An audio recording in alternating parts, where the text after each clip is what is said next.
Exact data उठाओ। तो मैंने वी लुकअप को बोल दिया कि वी लुकअप वैल्यू 107 इसलिए क्योंकि 107 ऊपर वाली टेबल के पहले कॉलम में आता है भाई। मतलब वी लुकअप 107 के आधार पे ऊपर वाली टेबल के 2 नंबर कॉलम से एग्जैक्ट डेटा उठाते एंटर करते उसका नाम ले आते is equal to V lookup 107 के आधार पे टेबल के हमें यहाँ पर टोटल उठवाना है। टोटल कितने नंबर कॉलम पर आता है कोई बताए? 8 पर आता है। Exact enter.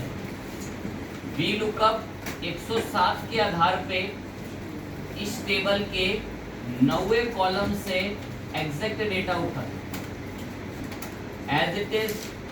वी लुकअप 107 के आधार पे इस टेबल के 10वें कॉलम से एग्जैक्ट डेटा उठा। सर्चिंग पैनल रेडी होता है। अगर हम 106 तो 106 का डेटा जिस अकॉर्डिंग आप वैल्यू लिखते हैं उस अकॉर्डिंग आपको डेटा देखने को मिलता है। ये वी लुकअप में हमने सबसे पहली बात करी थी। मैं किसी टॉपिक पे ज़्यादा देर रुकूंगा ही नहीं कि मैं तारीफ में जुड़ जाऊं कि ये यहाँ पर इस नाम के अंदर ये F14 क्या है, मैं इन पर चर्चा कर चुका हूँ। ये लुकअप वैल्यू है, ये हमेशा टेबल के पहले कॉलम में आती है। इसके बाद हमने डिस्कस करा था V lookup with multiple sheet. Multiple sheet के अपने कुछ लॉजिक्स थे। लॉजिक्स क्या थे? अभी मैंने 2-1 को देखा कि वो सब तीनों शीटों में सब अलग अलग डेटा लिख रखा है। एक्यूरेट डेटा लिखना होता है। पहली शीट शीट 1, पहली शीट में बच्चे का रिजल्ट, दूसरी शीट में बच्चे का फादर नेम और एज, तीसरी शीट में बच्चे का कॉन्टेक्ट और एड्रेस। और ये डेटा ना एक्यूरेट डेटा है। मैंने तो यहाँ तक भी देखा कि काम चोरी की ऐसी हद कर रखी है, नाम की जगह पे ABCD लिख रखा है। नाम भी नहीं लिखना, समय व्यर्थ होगा। ABCD लिख के ड्रैग करने का मौका चाहिए। आगे बात करते हैं। अब तो पहली शीट में बच्चे का रिजल्ट है, दूसरी शीट में बच्चे का फादर एज, तीसरी शीट में बच्चे का कॉन्टेक्ट एड्रेस। हर शीट की खासियत है पहले कॉलम में रोल नंबर है। हर शीट की खासियत पहले कॉलम में रोल नंबर, सब में सेम है। डेटा जेन्युइन इसलिए है 105 पे ये राज का रिजल्ट है, 105 पर ये राज का फादर नेम और एज है, 105 पर ये राज का एड्रेस और उसका कॉन्टेक्ट नंबर। ये हमने यहाँ पर आके चले 105 के लिए सर्चिंग करवाई, मतलब 105 का नाम निकलवा। वी लुकअप 105 के आधार पे इस टेबल के दूसरे कॉलम से, फॉर्मूला यही ऊपर ही खत्म करता हूँ, दूसरे कॉलम से डेटा लेगा। फादर नेम के लिए वी लुकअप 105 के आधार पे इस टेबल के तीसरे कॉलम से एग्जैक्ट डेटा ले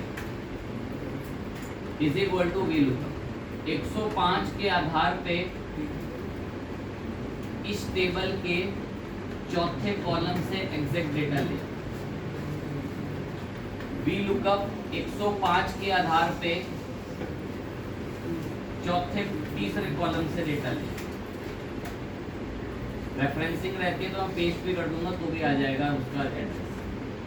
वी लुकअप 105 के आधार पे रिमार्क्स मंगवाने हैं तो 9 नंबर कॉलम से रिमार्क्स मंगवाने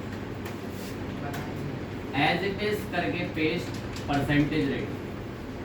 तो अब अगर मैं यहाँ कभी भी आईडी लिख रहा हूँ तो मेरे पास तीनों शीटों से डेटा उठ के आता है जिस टॉपिक का नाम V lookup with multiple sheet के नाम से। 2 टॉपिक पूरे हो गए। फिर हमने बात करी थी तीसरा जटिल टॉपिक जिसपे शायद ही आप में से कोई पहुंचा तो बहुत अच्छी बात है, जिसका नाम था मैच। मैच का काम था कोई भी डेटा, जैसे मैंने देखो ये एरिया सिलेक्ट करा, देखो ये एरिया मैंने सिलेक्ट करा। मैच से अगर मैं पूछूं ना कि मैच विकास नाम कितने नंबर पे आता है, मैच मुझे तुरंत बता देगा। यही खासियत है मैच की। मैंने ये एरिया सिलेक्ट करा, मैं इससे अभी पूछूं कि टोटल कितने नंबर पे आता है, ये मुझे तुरंत बताएगा काउंट करके टोटल कितने नंबर पे आता है। यही खासियत है मैच की। रेंज सिलेक्ट कर दो, वैल्यू को ढूंढ के बता देगा कितने नंबर पे आती है। एग्जाम्पल ये लो आंखों के सामने, ये लिखा विकास। मैंने पूछा भाई मैच जरा ये लुकअप वैल्यू विकास को ढूंढना, कह रहा ढूंढना कहाँ से है, मैंने इस रेंज से ढूंढना है, एग्जैक्ट ढूंढना है। अभी अपने आप ढूंढेगा इस रेंज में विकास कितने नंबर पे आता है, मैंने एंटर दबती। साथ ही इसका कॉलम मैंने यहाँ लिखा जैसे जीके, मैंने यहाँ पे आके बोला भाई मैच जरा ये जीके को ढूंढना, मतलब कहाँ से ढूंढना, मैं जी इस रेंज से ढूंढना कि जीके कितने नंबर पर एग्जैक्टली आता है। तो तारा 7 नंबर पे आता है। अब आप जीके की जगह मैथ लिखे, मैथ के मार्क्स, हिंदी लिखे, मार्क्स बोलना उसका कॉलम, एंड देन अगर परसेंटेज लिखे उसका कॉलम। तो मैच का तो ये काम था कि कोई रेंज सिलेक्ट कर दो, वैल्यू बता दो, वो कितने नंबर पे आती है मैच ढूंढ के बता देगा।